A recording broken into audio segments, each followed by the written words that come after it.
اشهد ان لا اله الا الله وحده لا شريك له واشهد ان محمدا عبده ورسوله اما بعد۔ الحمدللہ ہم اور آپ 13ویں تراویح سے فارغ ہو چکے ہیں۔ آج کی تراویح میں 13ویں پارے کی مکمل تلاوت کی گئی ہے۔ سب سے پہلی چیز جو 13 پارے کے اندر ذکر کی گئی ہے وہ ہے کہ نفس کے تعلق سے اللہ نے فرمایا ان النفس لامارۃ بالسوء، کہ جو نفس ہے وہ نفس امارہ ہوتی ہے جو برائیوں کی طرف ابھارتی ہے۔ ویسے نفس کی آپ دیکھیں گے تو قرآن کے اندر 3 قسمیں بیان کی گئی ہیں۔ ایک ہے نفس امارہ جو برائیوں کی طرف ابھارتی ہے، کبھی کبھی ہمارا دل برائی کرنے پر آمادہ ہوتا ہے۔ اس طرح ایک ہوتا ہے نفس لوامہ، جو انسان برائی کرنے کے بعد کبھی کبھی انسان اپنے دل کو ملامت کرتا ہے۔ بسا اوقات دیکھیے کہ جب ایک انسان سے نماز چھوٹ جاتی ہے یا سفر پہ ہوتا ہے، نماز وقت پہ نہیں پڑھ پاتا ہے، تو اس کا دل ملامت کرتا ہے کہ کیا ضرورت تھی آنے کی، نہیں آتا وقت پہ پڑھتا تو کتنا اچھا۔ تو یہ جو ملامت کرتی ہے نا، اس کو ہم نفس لوامہ کہتے ہیں۔ ایک ہوتا ہے نفس مطمئنہ، نفس مطمئنہ یعنی جب ایک انسان عبادت کر لیتا ہے، اچھا عمل کر لیتا ہے تو اس کا دل مطمئن ہو جاتا ہے، اس کا دل اچھا لگتا ہے۔ مثال کے طور پہ ایک انسان نے غلطی کیا، گناہ کیا، اس کے دل نے ملامت کیا، پھر اس کے بعد اس نے سچے دل سے توبہ کر لیا، خوب گڑگڑایا، خوب رویا، تو اس کا دل مطمئن ہو جاتا ہے، تو اس کو کہتے ہیں نفس مطمئنہ۔ پھر اللہ رب العالمین نے سورہ رعد کا تذکرہ کیا ہے۔ رعد کہتے ہیں کہ جب بارش کا موسم ہوتا ہے، 2 بادل آپس میں جب ٹکراتے ہیں تو ایک گرج اور ایک کڑک پیدا ہوتی ہے، اس کو کہتے ہیں رعد۔ تو اللہ نے ایک نعمت کے طور پہ اللہ رب العالمین نے اس کا تذکرہ کیا، اور نشانی کے طور پہ بھی اللہ نے سورہ رعد کے اندر سب سے پہلی بات کا تذکرہ کیا ہے کہ اللہ کے ذکر سے دلوں کو اطمینان ملتا ہے۔ کوئی انسان ڈپریشن کا شکار ہو اور اگر انسان قرآن کی تلاوت کرے تو حقیقی معنوں میں اس کو دل کا سکون ملے گا۔ اللہ نے فرمایا الا بذکر اللہ تطمئن القلوب، کہ اللہ کے ذکر سے دلوں کو اطمینان اور سکون ملتا ہے۔ پھر اللہ رب العالمین نے فرمایا کہ اللہ رب العالمین کسی کی حالت کو، کسی قوم کی حالت کو اس وقت نہیں بدلتا ہے جب تک وہ خود بدلنے کی کوشش نہ کرے۔ اس کے تعلق سے گفتگو شاید ہوئی تھی کسی درس میں۔ اللہ نے فرمایا ان اللہ لا یغیر ما بقوم حتی یغیر ما بانفسہم، کہ جب تک ایک انسان خود بدلنے کی اپنے آپ کو کوشش نہ کرے اللہ اس کو ہدایت نہیں دیتا۔ آپ اگر خود سے اگر ہدایت کے راستے پر گامزن ہوتے ہو تو اللہ آپ کے لیے اس کے راستے کو آسان کرتا ہے۔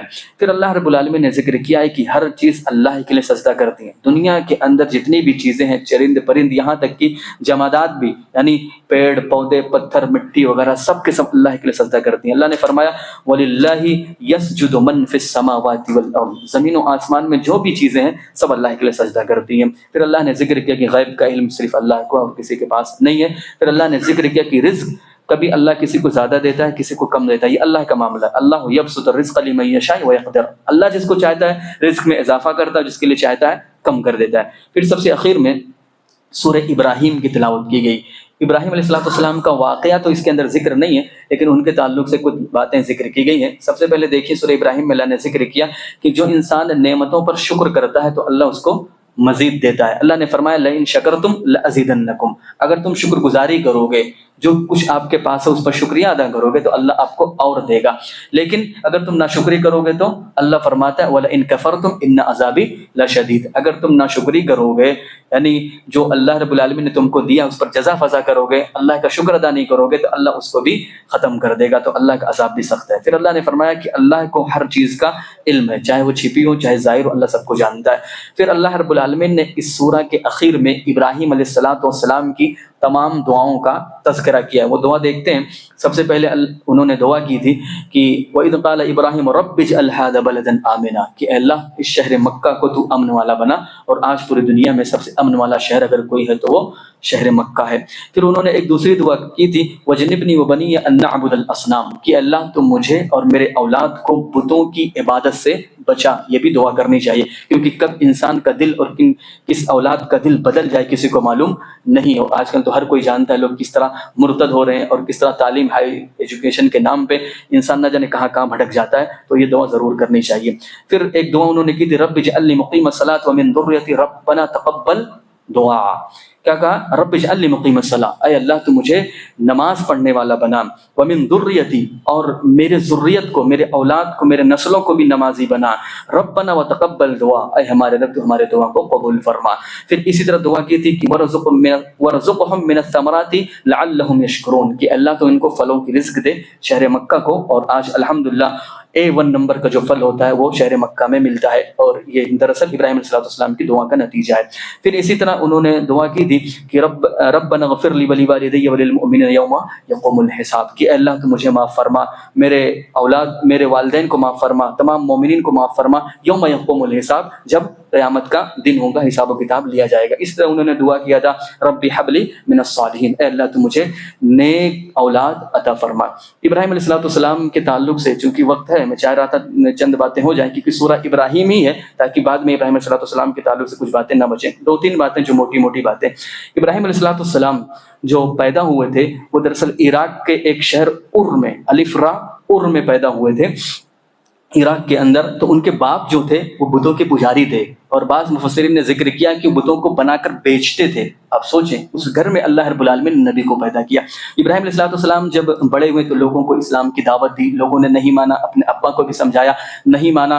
تو ایک بار ان کے ابا نے دھمکی بھی دے دیا کہ اب تم ہمارے گھر میں رہنے، تم نکل جاؤ۔ تو انہوں نے سوچ لیا کہ اب اپنی قوم کو سمجھاؤں۔ جب اپنی قوم کو سمجھانے کے لیے نکلے تو کوئی طریقہ نہیں مل رہا تھا، تو انہوں نے ایک طریقہ سوچا۔ جب لوگوں کے عید کا دن آیا، لوگ عید کرنے کے لیے میدان میں گئے، تو انہوں نے کیا کیا، جتنے بھی بت تھے سب کو توڑ دیا، جتنے بھی اسٹیچو وغیرہ تھے سب کو توڑ دیا۔ جب وہ لوگ آئے تو دیکھ رہے ہیں کہ ہمارا معبود سب ٹوٹا ہوا ہے، صرف ایک جو بڑا بت تھا اس کے گلے میں کلہاڑی کو لٹکا دیا۔ تو لوگوں کو پتہ چل گیا کہ کوئی اور یہ کام نہیں کر سکتا، کیونکہ بار بار ابراہیم علیہ السلام بتوں کے تعلق سے ذکر کرتے تھے، اللہ کے تعلق سے ذکر کرتے تھے۔ تو لوگ ابراہیم علیہ السلام کو لے کے آئے تو بولے کیا تم نے کیا؟ کہتے ہیں میں نے کیا، آپ اس بڑے بت سے پوچھ لو، آپ ان کے پاس کھانا رکھتے ہو، اگر وہ بولتے ہیں تو ان سے پوچھ لو، وہ تو بچا ہوا ہے، کلہاڑی اسی کے گردن میں لٹکی ہوئی ہے، اسے پوچھو اگر بتاتا ہے تو۔ وہ سمجھ گئے، انہوں نے کہا کہ ابراہیم تم تو جانتے ہو کہ یہ تو بت بولتے نہیں ہیں۔ تو انہوں نے الزامی جواب دیا کہ جب بولتے نہیں تو ان کی عبادت کیوں کرتے ہو؟ خیر جو وہاں کے لوگ تھے انہوں نے فیصلہ کیا کہ ان کو آگ میں ڈال کے جلا دیتے ہیں۔ خیر جب ان کو آگ میں ڈالا گیا تو اللہ رب العالمین نے آگ کو حکم دیا کہ آگ ٹھنڈی ہو جائے اور سلامتی والی ہو جائے۔ تو اس طرح ابراہیم علیہ السلام آگ سے بچ گئے۔ خیر وہاں سے ابراہیم علیہ السلام نکلے، ایک طریقے سے اللہ کا حکم آیا کہ وہاں سے نکلو۔ جب وہ وہاں سے نکلے تو راستے میں ایک ظالم بادشاہ ملتا ہے، جس کو عام طور پہ مفسرین نے نمرود کا نام ذکر کیا ہے کہ نمرود ملتا ہے۔ تو ان کی بیوی اس وقت موجود تھی سارا ان کی بیوی۔ تو جو بھی اس وقت خوبصورت عورتیں ہوتی تھی تو وہ اس کو ایک طریقے سے اپنے انڈر میں لینے کی کوشش کرتا تھا نمرود۔ تو نمرود نے جب دیکھا کہ ایک حسین عورت اس کو پتہ چلا تو اس نے بلوایا۔ تو ابراہیم علیہ السلام نے کہا کہ جب بلائے گا تو کوئی بات ہوگی تو بتانا کہ میں بھائی ہوں، میں بھائی۔ انہوں نے توریہ کیا، وہ الگ مسئلہ، اس پر کبھی گفتگو ہوگی۔ تو خیر جب ان کی بیوی سارا ان کے پاس گئی، یہ بخاری مسلم کی روایت ہے کہ جب ان کے پاس گئی نمرود کے پاس، تو نمرود نے جب ہاتھ بڑھایا غلط کام کرنے کے لیے تو انہوں نے بد دعا کیا، اس کا ہاتھ شل ہو گیا، اس کا ہاتھ کام ہی نہیں کر رہا تھا۔ پھر اس نے کہا کہ تم میرے لیے دعا کر دو، میں ٹھیک ہو جاؤں، میں تمہاری طرف ہاتھ نہیں بڑھاؤں گا۔ تو بہرحال ان کی بیوی سارا نے دعا کیا، ہاتھ ٹھیک ہو گیا۔ پھر اس نے ہاتھ بڑھایا، اس طرح اس نے 3 بار کیا۔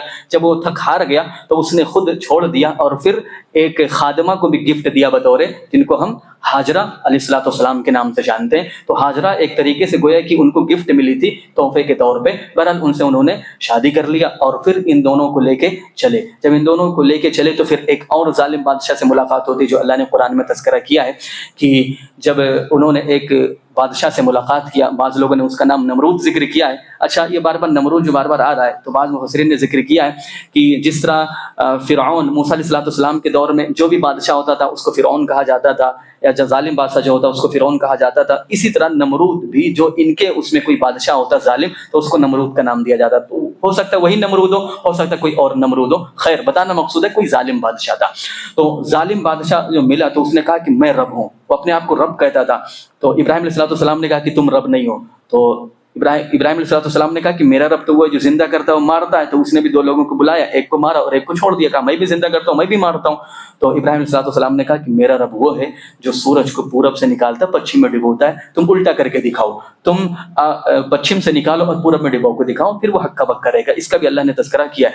پھر ابراہیم علیہ السلام وہاں سے نکلے تو اللہ رب العالمین نے ایک آزمائش کی اور کہا کہ تم اپنے اہل و عیال کو لے کے جاؤ شہر مکہ میں، جس وقت کوئی آبادی نہیں تھی، کوئی خانہ کعبہ موجود نہیں تھا، وہاں پہ کوئی آبادی نہیں تھی، چرند پرند بھی موجود نہیں تھے، وہاں پہ جا کے چھوڑتے ہیں۔ اس وقت ہاجرہ علیہ السلام سے ایک بچہ پیدا ہوا تھا جن کا نام اسماعیل علیہ السلام تھا، وہ چھوٹا سا، ان دونوں کو چھوڑنے کا حکم ہوا۔ یہ تھے یہاں پہ ایک طریقے سے عراق کے اندر، اور یہاں سے اپنے ایک بیوی اور بچے کو مکہ میں چھوڑنا تھا۔ مکہ میں چھوڑ کے جب جانے لگے تو ان کی بیوی نے کہا کہ سرتاج میرے آقا تم کہاں چھوڑ کے جا رہے ہو، کیا یہ اللہ کا حکم ہے؟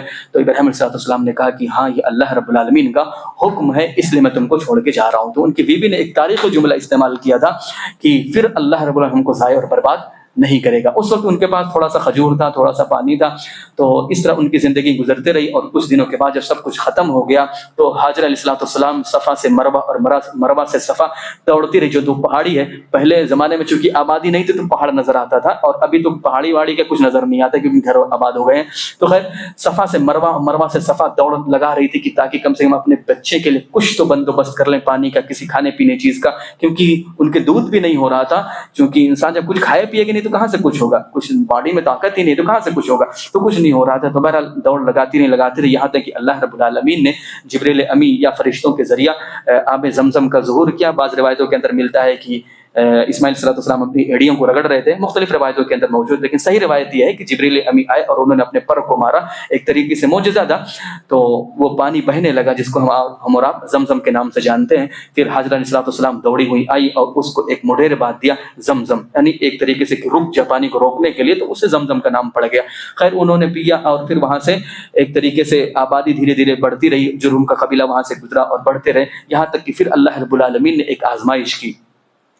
وہ آزمائش کیا تھی؟ ابراہیم علیہ السلام نے خواب میں دیکھا کہ میں اپنے ہی بیٹے کو اپنے ہی ہاتھ سے ذبح کر رہا ہوں، جو بچہ بڑھاپے میں پیدا ہوا ہے اور بڑھاپے کا سہارا بننے والا تھا، اس کی آزمائش یہ ہو رہی ہے۔ تو خیر جب اپنے بیٹے سے مشورہ کرتے ہیں تو بچہ بھی کہتا ہے کہ ابو جان تفعل ما تؤمر، کہ آپ کو جو حکم دیا گیا نا آپ کر گزریے، کیونکہ اللہ کا حکم ہے۔ تو اللہ کے حکم سے لے کے جانے لگے، تو بیچ بیچ میں وہ شیطان آتے گیا، جو یہاں 3 جمرات بنے ہوئے ہیں، دراصل وہ شیطان نہیں ہے، وہ جگہ ہے جہاں پہ شیطان نے ابراہیم علیہ السلام اور اسماعیل علیہ السلام کو بہکایا تھا۔ تو خیر جب وہ منحر پر جہاں پہ قربانی کی جاتی وہاں پہ پہنچتے ہیں اور ذبح کرنے کے لیے جاتے ہیں، تو اپنے آنکھ پر پٹی کو باندھتے ہیں اور ذبح کرنے کے لیے جیسے ہی جاتے ہیں چھری کو چلاتے ہیں تو اللہ رب العالمین جنت سے ایک دمبا بھیجتا ہے، اور اس طرح ایک طریقے سے آزمائش مقصود تھی، قتل کرنا مقصود نہیں تھا، اور وہیں سے آج تک قربانی جاری و ساری ہے۔ تو یہ واقعہ اللہ رب العالمین نے قرآن کے اندر مختلف جگہوں میں تذکرہ کیا ہے۔ اللہ سے دعا ہے کہ بارے ہم تو مسلمانوں کو کہنے سننے سے زیادہ عمل کرنے کی توفیق عطا فرمائے۔